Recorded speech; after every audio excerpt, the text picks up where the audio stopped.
What's going on, guys? It's CM, aka Christoph, here with another video. Today we'll be talking about Wuthering Waves.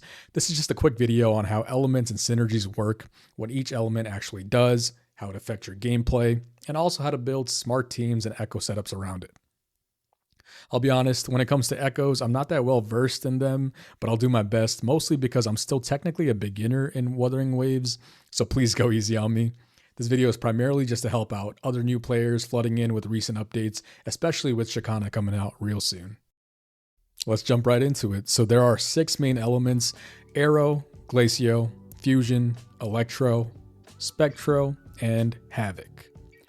For you new players, you've noticed Spectro being that light element for Rover. Each one of these elements provide unique strengths to your team, not just in damage, but in utility, movement, and control as well. So let's start with Aero, which is all about movement and crowd control. Great for dodging and repositioning, or even shielding when it comes to characters like Jinshin over here. Then there's Glacio, that slows down enemies or even freezes them, giving you space to land more combos.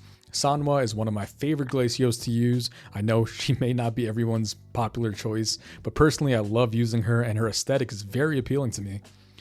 Fusion is your high burst element, great for front-loaded damage. This is where characters such as Encore over here, Chixia, or even Mortify come into play.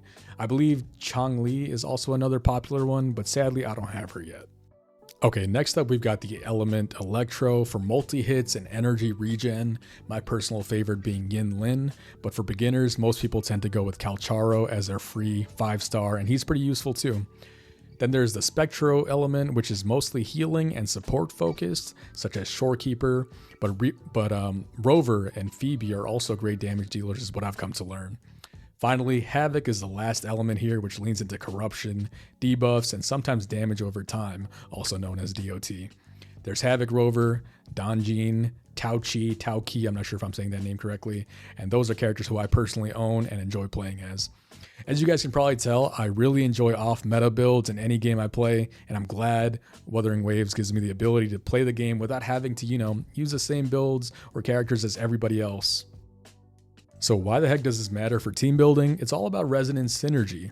When you run characters of the same element, their energy builds faster and their abilities enhance each other, but at the same time, using different synergies and elements can be helpful as well. That's what I do, especially if you want to spice things up a little bit. If I'm using a character like Zanny, for instance, who thrives on burst and evasion, I want echoes and teammates that amplify her damage windows, such as Phoebe, who can give her a massive damage boost, or even Alta, who can cloak and reposition if you want to play like that. Other resonators like Jinshin and Shorekeeper can be useful as well in a team comp for AoE, shields, control, and healing. At the end of the day, it's not just about mixing and matching colors, it's about how their kits flow together in combat. You've really got to try these resonators out for yourself, run a bunch of different teams and see how it fits your playstyle. Let's do a quick dive into echoes as well. Echoes are where your elements really shine. Matching your echoes element to your resonators element unlocks resonance bonuses. Usually things like faster ultimate charges or buffed skill effects is what happens when you match it to your resonator. Even a lower rarity echo can outperform a 5-star if it fits your element and playstyle better. So when farming, try to prioritize synergy over, stars or rarity level, especially early on in the game. Personally, I run what I like to call a predator style DPS setup. I run echoes that trap or stun, perfect for setting up my burst damage window using a variety of resonators that flow well together, like my main squad, which consists of Zanny, Phoebe, and Havoc Rover. Like I mentioned before, I love mixing and matching different resonators, and I highly recommend you do the same thing.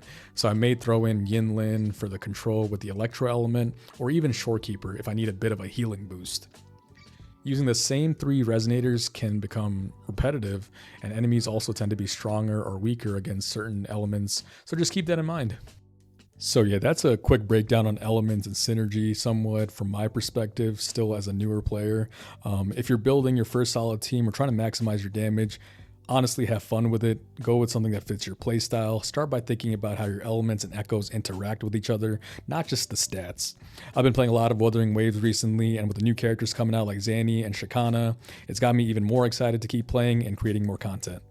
Let me know if you want a breakdown on specific characters, in-depth element information, terminology, or echo builds. I really appreciate you watching, and I'm always looking for suggestions and new games to play, so let me know if there's anything you'd like to see me cover down in the comments. Peace.